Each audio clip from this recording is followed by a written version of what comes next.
싫은 사람 만나주기, 기질과 성장 환경의 문제. 질문. 좋은 감정을 가지고 있지 않는 상대에게 싫은 티를 못 내겠어요. 평소 싫어하는 사람을 막상 만나게 되면 스스로가 놀랄 정도로 상대를 친절하게 가식적으로 대하게 돼요. 상대는 눈치채지 못하지만 전 스스로에 대해 스트레스를 많이 받고 고민이 많이 됩니다. 심지어는 저의 이런 성격 때문인지 제가 정말 싫어하는 남자가 제가 자기를 좋아하는 줄 알고 연락을 자주 하던 적도 있었습니다. 이런 일이 간혹 있는 편인데 저는 왜 싫어하는 사람에게 가식적으로 솔직하지 못한 감정 표현을 하는지 이해가 안 됩니다. 스트레스를 받지 않으면서 적절히 감정을 표현할 줄 알려면 어떻게 해야 할까요? 힘드시겠습니다. 싫어하는 것 참아야 하고 또 좋은 척 해야 하니 스스로에게도 어이가 없고 스트레스만 쌓여갑니다. 기질의 문제와 어린 시절 가정에서 배운 표현력 없이 성장한 환경이 겹쳐져서 스스로를 힘들게 하는 것 같습니다. 덧붙여 불안감, 두려움의 감정도 겹쳐 있고 안정감도 적습니다.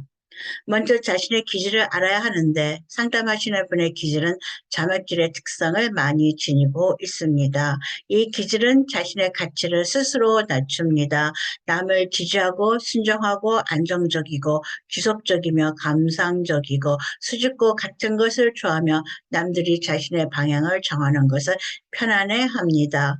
또 어느 쪽으로 방향을 정하든 문제가 되지 않습니다. 보어로 말하면 플러스 마이너스입니다. 어느 쪽이든 그 방향에 자신을 맞춘다는 것입니다. 겉으로는 이렇게 적응을 잘하는 것처럼 보이지만 인간은 누구나 다 자기의 취향, 원하는 것이 있기에 완전히 만족하거나 편한 상태는 아닙니다. 이 기질은 일상적인 일들이 반복되는 것을 좋아하고 사람을 기쁘게 하고 싶어 합니다. 제일 싫은 것은 갈등이고 논쟁하는 것입니다. 남들은 쉽게 말하는 아니요라는 말을 하기가 너무 힘들어서 예라고 말하는 경우가 많은 사람들입니다. 남을 섬기는 마음을 지니고 있고 보수인치하는 것을 싫어하며 남의 명령을 잘 받아들입니다. 이 기질의 어린이 청소년 중에는 착한 아이들이 많고 남에게 싫다는 말을 잘 못해서 마약 문제에 걸려드는 경우가 있습니다. 항상 줄의 맨 끝에 있고 손을 들어 질문하는 일이 드뭅니다. 그들에게는 인정받고 있다는 감사의 표시와 남을 돕고 남들이 자신을 필요로 하고 있다는 것을 즐깁니다. 파지티브 퍼스널리티 파일에서 발췌. 이 점액질이 어린 시절 성장한 가정에서 부족했던 부분과 연결이 되어 버렸습니다. 집안에서 어렸을 때 아니요를 어떻게 표현하라고 배웠는지 생각해 보시기 바랍니다. 아마도 충분히 자기만의 기분 견해, 표현의 자유가 허용되지 않은 것 같습니다. 한국 부모는 어린이가 어른 일의 말을 하면 어린애가 무엇을 알아? 하고 말을 차단합니다. 어린이로 하여금 말도 안 되는 것을 말한다고 면박을 주면서 표현하고 묘사하는 말할 기회도 주지 않습니다. 필자의 어린 시절도 그런 말을 들으면서 성장했습니다. 지금은 어린이들이 표현력이 너무 발달되어서 다른 문제가 생기지만 또 위기를 다루기 위한 구체적인 방법에 대해서도 들은 것이 없는 것 같습니다. 예를 들면 자신이 좋아하는 장난감은 어른들이 장난으로 빼앗아 갑니다. 어른들은 어떻게 하나 아이의 반응을 보면서 그 아이의 성격을 보게 되고 여러 가지 즐거움을 얻기 때문입니다. 그러나 어린이들은 대부분 징징 울거나 어머니를 쳐다봅니다. 그때 어머니가 아이에게 가르쳐야 합니다. 울지 말고 내 장난감이니 돌려주세요 라고 예쁘게 말하세요 라고 가르쳐야 합니다. 이렇게 배운 어린이는 3살, 4살부터 자기 것에 대한 개념과 자신의 것을 지키는 경계선에 대해서 배우게 됩니다.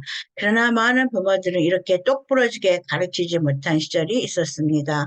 또는 외부에 대해 폐쇄적이고 소극적이고 사회적 접촉에 적은 집안인 것 같습니다. 어떤 성장 분위기였는지 찾아보시기 바랍니다. 부모는 어린 시절부터 자녀에게 도전과 위기에 능동적으로 반응하고 자신의 정확하게 의사를 전달하고 자신감을 바탕으로 한 자아 개념을 가지도록 가르쳐야 합니다. 어린이 자아 개념 발달의 하나로 어린 시절부터 선택의 자유를 줍니다. 오렌지 주스 마실래?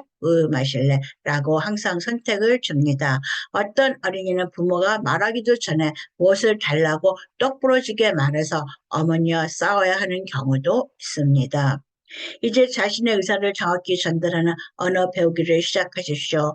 예로 식당에서 주문한 스테이크가 잘 구워달라고 했는데 웰던 주문한 대로 나오지 않고 덜 구워져 나왔다면 레어 속으로 중얼중얼 거리면서 그냥 먹지 말고 다시 웨이터를 불러서 이것은 내가 주문한 것이 아닙니다. 다시 만들어 주십시오. 라고 말하는 연습을 계속하십시오.